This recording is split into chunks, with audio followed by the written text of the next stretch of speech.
Bem-vindos a mais um vídeo do canal Supermemória e vamos agora falar mais sobre os pressupostos da programação neurolinguística.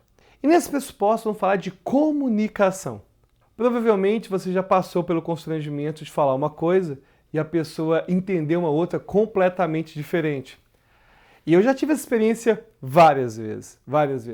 E uma coisa interessante no pressuposto da PNL é que, primeiro, em relação à comunicação, é impossível não se comunicar.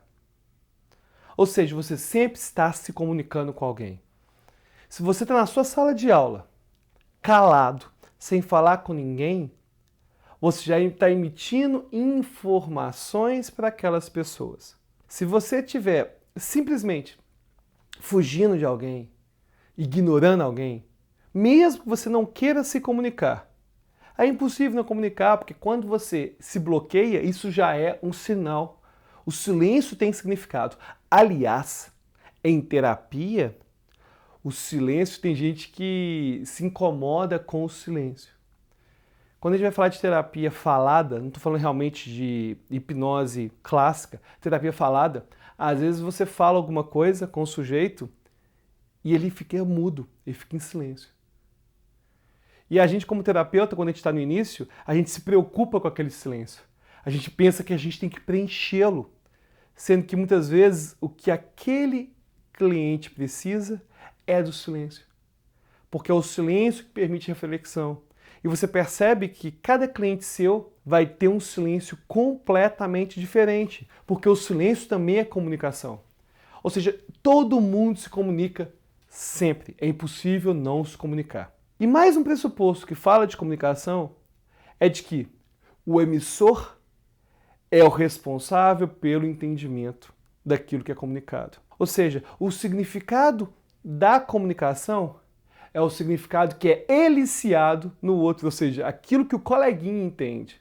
Então, se você me entende mal no vídeo, a culpa é minha. Eu não estou me comunicando de uma forma a atingir o seu mapa, atingir a sua ideia. Por isso que é tão importante a gente utilizar o linguajar do sujeito, utilizar os trejeitos do sujeito. Me incomoda muito, às vezes, quando eu vejo pessoas querendo falar de assuntos, por exemplo, de filosofia, e elas fazem questão de falar da forma mais complicada possível para criar um distanciamento, para criar uma barreira. Sendo que o responsável em se comunicar, o comunicador, é o responsável também pelo entendimento. Ele é o responsável por eliciar o entendimento nas outras pessoas.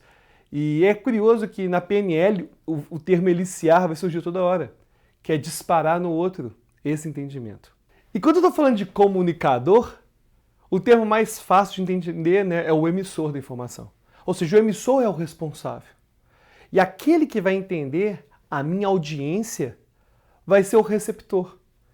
Então, o responsável por fazer dar sentido não é o receptor. A gente costuma culpar o receptor. Ah, você que não está entendendo o que eu estou querendo dizer.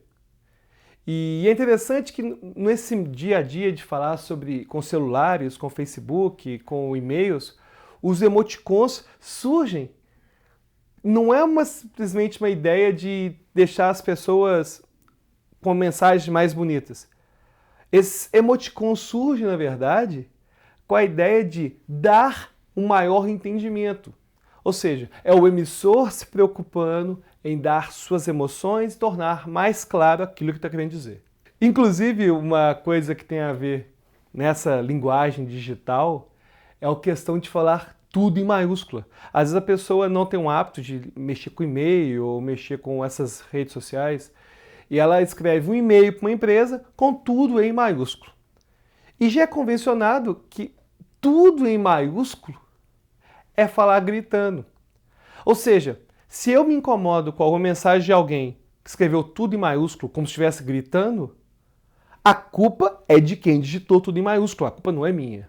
A culpa não é minha, porque ele é o responsável pela forma que eu estou interpretando a informação.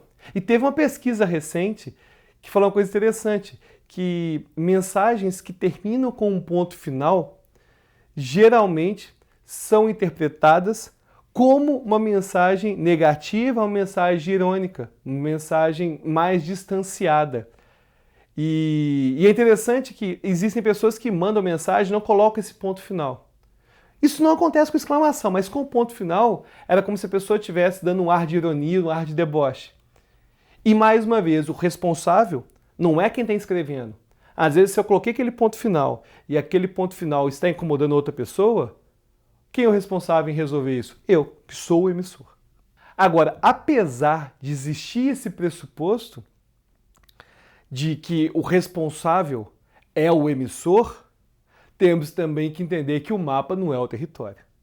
Ou seja, eu, enquanto receptor, também tenho que ter essa preocupação de que os nossos mapas podem estar incongruentes.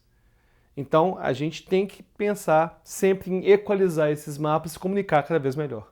Gostou desse vídeo? Se gostou, clique em gostei, inscreva-se no canal, compartilhe com seus amigos e até a próxima. Espero que tenham gostado desse vídeo. Quer aprender mais sobre hipnose? Clica aqui, inscreva-se no nosso canal. Ou então, clica aqui e assista nosso curso completo do YouTube. Até a próxima.